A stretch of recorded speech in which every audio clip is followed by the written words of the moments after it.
on you, the American people. Some of you know I now live in Chicago, but I didn't always live in Chicago. I moved there after college. I wasn't all much older than the students here. To work as an organizer on the streets of Chicago with steel workers who had been laid off from their jobs, trying to set up job training programs and bring economic development and after-school programs for youth. It was the best education I ever had because it taught me that ordinary people can do extraordinary things. That change in this country doesn't happen from the top down, but it happens from the bottom up.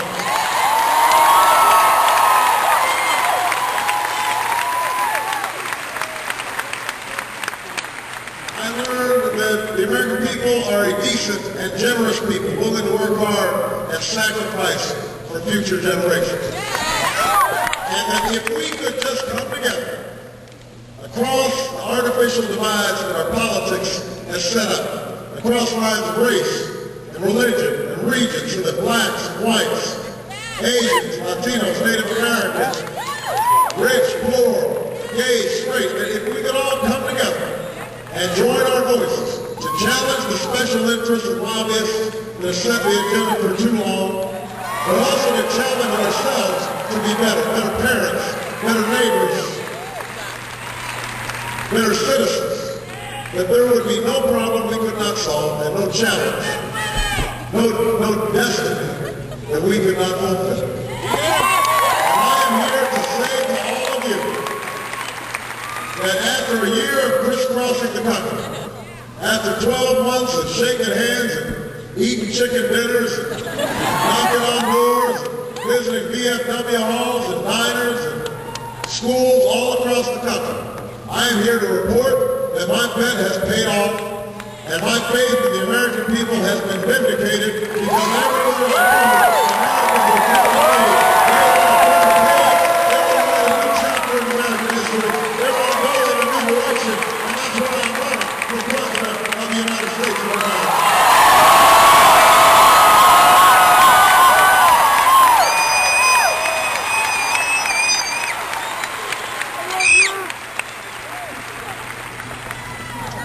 People now, and you know what's been most exciting has been seeing the young people coming up.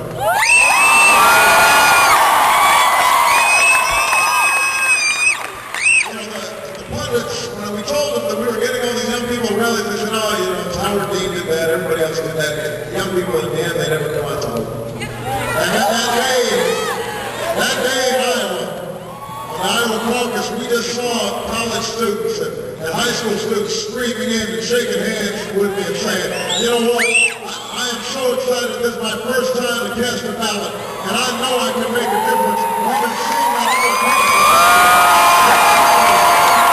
A new generation is saying it's our time. Now, I would like to take all the credit for this. I would. But I have to admit that it's not just about me. Part of the reason we're seeing such intense interest about this election is people know that they're going to be going to the polling place in November to select the next president. And whatever else happens, the name George W. Bush won't be on the ballot.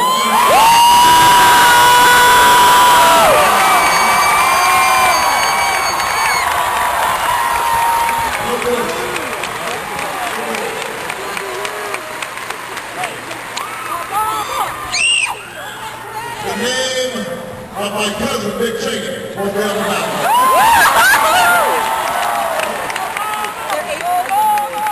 That was really embarrassing, by the way, when that news came out. And he was a distant relation. You know, when they do these genealogical surveys, you're hoping you're related to somebody cool.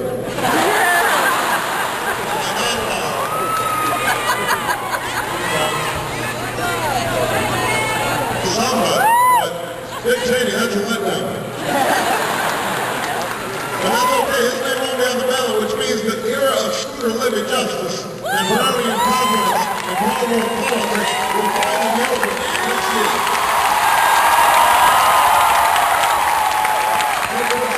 No Cheney. No Scooter, no Browning, no Alberto, No. But we're here not just because we're against something. We want to be for something. We want to believe that we can still come together to do great things in this country. And people know we have to make great strides because people are anxious about the future. Everywhere I go across the country, I meet workers who, after 20 years of working in a factory, suddenly the job shipped overseas. And they lose not just their job, but their health care, their pensions. They're trying to figure out how to make ends meet working $7 an hour jobs at the local fast food joint. All across the country. I mean, teachers who are working second jobs because that's the only way they can make ends meet, or they're taking into their own pockets to buy school supplies in schools that are underfunded. All across the country, I meet parents who are going without health insurance so they can afford to get health insurance for their children. All across the country, I meet seniors who are having to cut their prescriptions in half because they can't afford the full dose. All across the country, I meet young people who have the grades, the will, the drive to go to college, but don't have the money.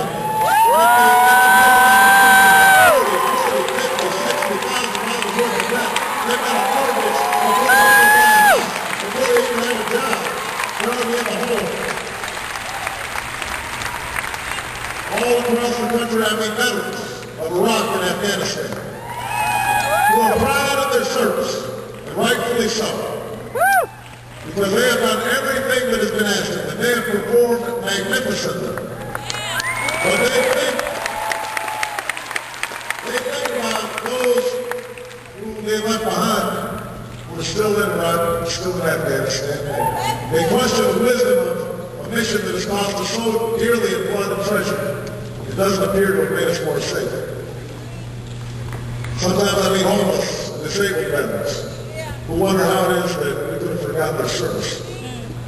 Or in rope lines after a rally where I'm shaking hands and I meet a mother who grabs me and I have to hug her as she weeps silently over the memory of a fallen son or a fallen daughter. All across this country, I meet people who love this country deeply. They are patriots. And yet they wonder how it is that our standing in the world has dropped so precipitously. You know, they love this country, but they're ashamed of Abu Ghraib. They don't understand Guantanamo. They wonder what's happened to our civil liberties. They don't know how it is that we would still be debating whether or not this nation tortures or not. This country, they want their church ideals and values restored. And what I tell them is that I am prepared to lead this country in a new direction. I share with them a hunger to get back to the values that have made this country great. But I tell folks I can't do it by myself. I can't do it by myself. I can be elected president, but if the American people are not ready for change, change won't happen.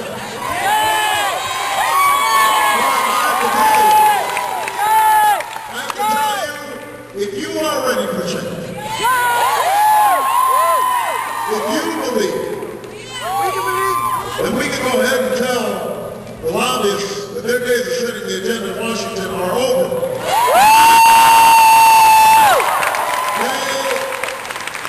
They have not funded my campaign.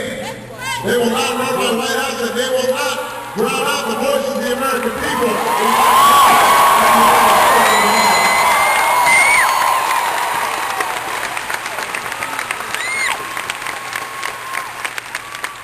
If you believe that you're ready for change, then we can stop talking about the 47 million people without health insurance. We can start doing something about it. I put forward a plan that every person in America will be able to get health care as good as the Health Care Act has ever comes. We won't exclude anybody from pre-existing conditions. We will negotiate with the drug companies for the cheapest available price. Insurance companies will be required to insure people up to the age of 25 under their parents' insurance.